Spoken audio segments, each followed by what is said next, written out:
পবিত্র মাহে রমজানের তৃতীয় দিনে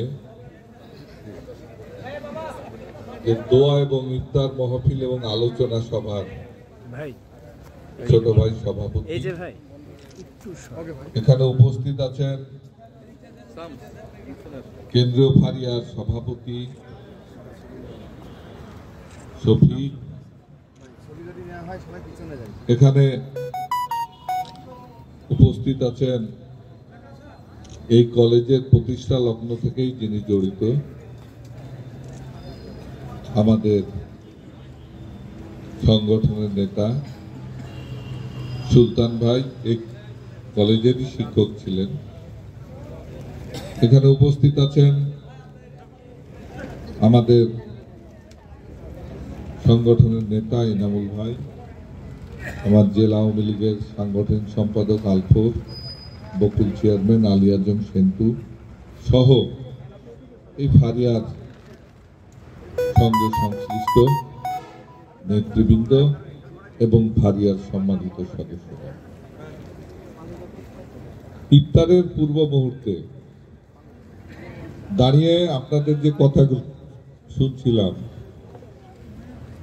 ফারিয়া কোনো রাজনৈতিক সংগঠন নয়, এটি একটি পেশাজীবী সংগঠন।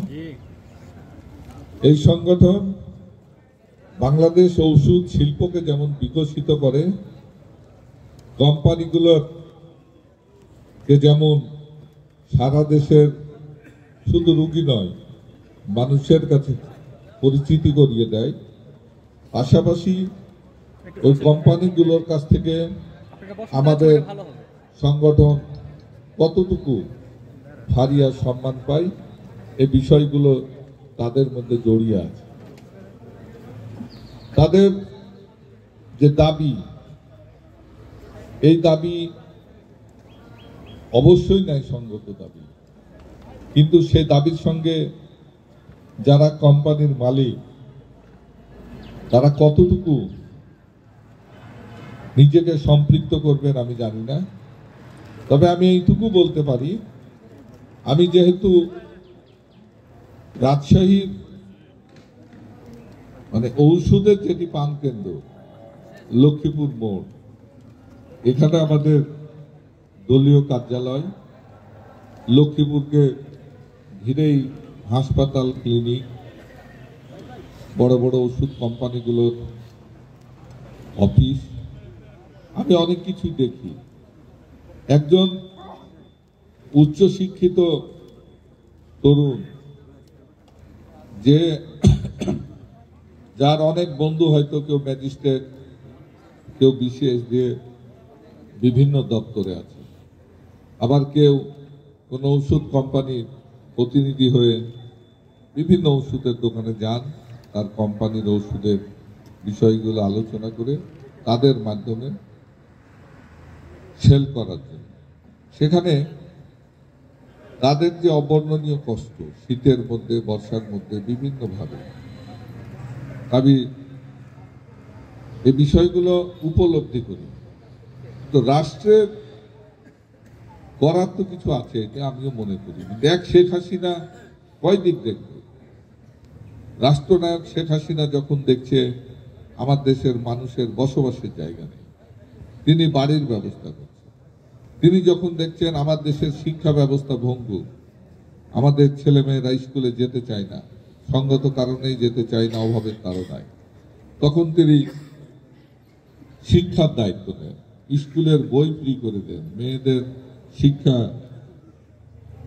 ইন্টারমিডিয়েট পর্যন্ত অবৈতনিক করেন। এইভাবে দেশটিকে একটি জায়গাতে নিয়ে এসছে। আমি মনে করি এবং বিশ্বাস করি এই ফারিয়ার সঙ্গে যুক্ত তারা সকলেই উচ্চশিক্ষিত তরুণ, মেধাবী, তারা দেশপ্রেমিক, এবং তাদের দেশপ্রেমের অংশ থেকেই আমি মনে করি কোম্পানির মালিকরাও তাদের উপরে ভরসা করেন। তাদের উপরে ভরসা করেই আজকে বাংলাদেশের ঔষধ কোম্পানিগুলোর যে মান, সে মানের কারণে তারা বিদেশে ওষুধ রপ্তানি করতে পারে।